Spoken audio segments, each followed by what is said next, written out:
தானியேல் 5:1 நாம் கவனிப்போம். பெல்சாத்சார் என்னும் ராஜா தன் பிரபுக்களில் 1000 பேருக்கு ஒரு பெரிய விருந்து செய்து அந்த 1000 பேருக்கு முன்பாக திராட்சரசம் குடித்தான். பெல்சாத்சார் திராட்சரசத்தை ருசித்து குடித்து கொண்டிருக்கையில் அவன் தன் தகப்பனாகிய நேபுகாத்நேச்சார் எருசலேம் தேவாலயத்திலிருந்து கொண்டு வந்த பொன் வெள்ளி பாத்திரங்களில் ராஜாவாகிய தானும் தன் பிரபுக்களும் தன் மனைவிகளும் தன் வைப்பாட்டிகளும் குடிக்கிறதுக்காக அவைகளை கொண்டு வரும்படி கட்டளையிட்டான். அப்பொழுது எருசலேமில் உள்ள தேவனுடைய வீடாகிய ஆலயத்திலிருந்து எடுக்கப்பட்ட பொற்பாத்திரங்களை கொண்டு வந்தார்கள். அவைகளில் ராஜாவும் அவனுடைய பிரபுக்களும் அவனுடைய மனைவிகளும் அவனுடைய வைப்பாட்டிகளும் குடித்தார்கள். அவர்கள் திராட்சரசம் குடித்து பொன்னும் வெள்ளியும் வெண்கலமும் இரும்பும் மரமும் கல்லும் ஆகிய தேவர்களை புகழ்ந்தார்கள்.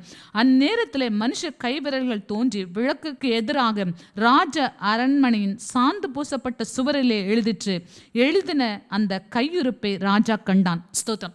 இதை கண்ட உடனே அந்த பெல்சாத்சார் என்னும் ராஜா பயங்கரமாய் கலங்கி விட்டான். அவன் செய்த பெரிய தவறு என்ன சொன்னா, எருசலேமிலிருந்து அவன் தகப்பனாகிய நேபுகாத்நேச்சார் பாபிலோனின் ராஜா கொண்டு வந்த அந்த தேவாலயத்திலிருந்து கொண்டு வந்த பொன் வெள்ளி பாத்திரங்களை கொண்டு வந்து அவனுடைய வீட்டார் எல்லாரும் குடித்து வெறித்து கொண்டிருக்கிறாங்க. ரெண்டாவது தவறு என்னன்னு சொன்னால், அவர்கள் ஒரு பெரிய சிலைக்கு முன்பாக கல்லும் மண்ணும் மரமும் வெண்கலமும் ஆகிய தேவர்களுக்கு முன்பாக அவங்க குடித்து வெறித்து கொண்டிருக்கிறாங்க. அப்பொழுது ஒரு கையுறுப்பு வந்து அந்த சுவரில் எழுகிறது. அதை பார்த்த உடனே அவன் ரொம்ப கலக்கம் கொண்டான்.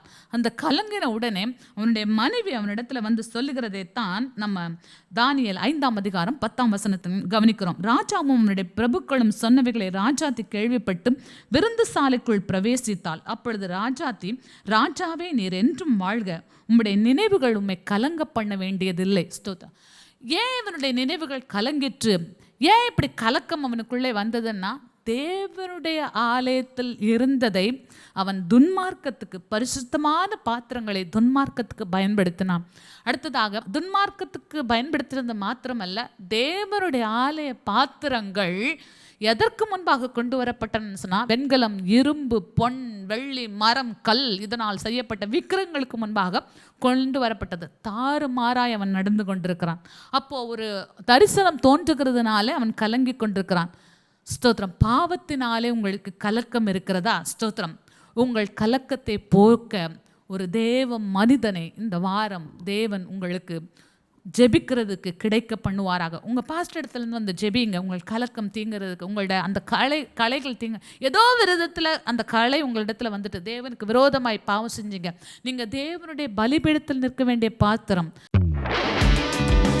துதியின் கோட்டை ஆலயம் புதிய பேருந்து நிலையம் அருகில், திருநெல்வேலி 620007 தமிழ்நாடு, தென்னிந்தியா. இணையதள முகவரி www.fortopriceministries.org.